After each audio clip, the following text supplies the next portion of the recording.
పేరు నారాయణమ్మ, డి దేరంగుల నారాయణమ్మ. నేను జిహెచ్ఎంసీలో పనిచేస్తే సార్. నా భర్త లేడు, నా పిల్లలుండు సార్. నాకు వైఎస్ రాజశేఖర రెడ్డి ఉన్నప్పుడు నాకు 124 గజాలు, నా కొడుకు 124 గజాలు పక్క పక్కనే ఇచ్చిపోయింది సార్. కొండ చూపించిపోతే కొట్టినమంతా కొట్టుకొని 28 లక్షలు ఖర్చు పెట్టిన సార్. నా జీవితం నా వయసు అంత అక్కడనే అయిపోయిన తర్వాత ఆయన 2 సార్లు గాలబెట్టింది సార్.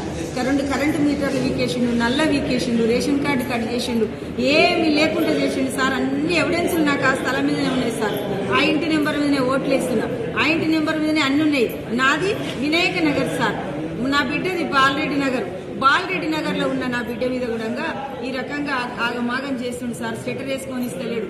డబ్బులు ఇచ్చిన వాళ్ళకే ఇల్లుందాడ, డబ్బులు ఇయ్యని వాళ్ళకి ఇల్లు లేదు. నేను నా తానే డబ్బులు లేవు, నా స్థలానికే ఖర్చు పెట్టినా. వైఎస్ రాజశేఖర రెడ్డి ఉన్నప్పుడు కేసు పెట్టి ఉరిపెట్టింది సార్. నాకు గుడిసెకు ఉరి పెడితే ఈ చీరంతా వీక్కొని పోయి కంప్లైంట్ ఇస్తే వైఎస్ రాజశేఖర రెడ్డి తను పోమంటే పోయినా. ప్రగతి భవన్కి పోతే అక్కడ సార్ కమిషనర్కు రాసి కేసు బుక్ అయింది. ఎఫ్ఐఆర్లు కూడా ఉన్నాయి సార్. ఇక్కడ మొన్న చెయ్యిరిగిపోయినాడు కూడా దాటిరాములు అనేటోడు నూకేసిపోతే అప్పుడు చెయ్యిరిగిపోయింది.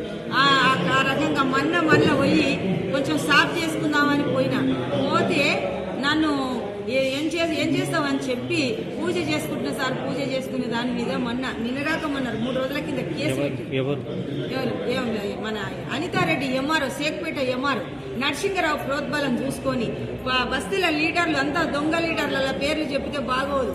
అందుకు మా నాలాంటి వాళ్ళే సార్. వాళ్ళు పెగ్గు పని చేస్తుండ్రు. నరసింగరావు తన లక్షలకు అమ్ముకుంటుండ్రు సార్. మొత్తం 18 బస్తీలలో అమ్ముకుంటుండ్రు. మొత్తం ఆ 18 బస్తీలలో నాదుడు లేని పట్టణం అయింది. ఏమన్నంటే ఈ యొక్క మావిడి నరసింగరావు లోకల్ లీడర్లతో చేపిస్తుండు. ఇదేమన్నంటే ఆయన దానవ నాగేంద్ర ఎమ్మెల్యే సార్కు చెప్తుండు. ఎమ్మెల్యే సార్ బలం చూసుకొని ఏం చేయాలంటే అది చేస్తుండ్రు సార్ వాళ్ళు.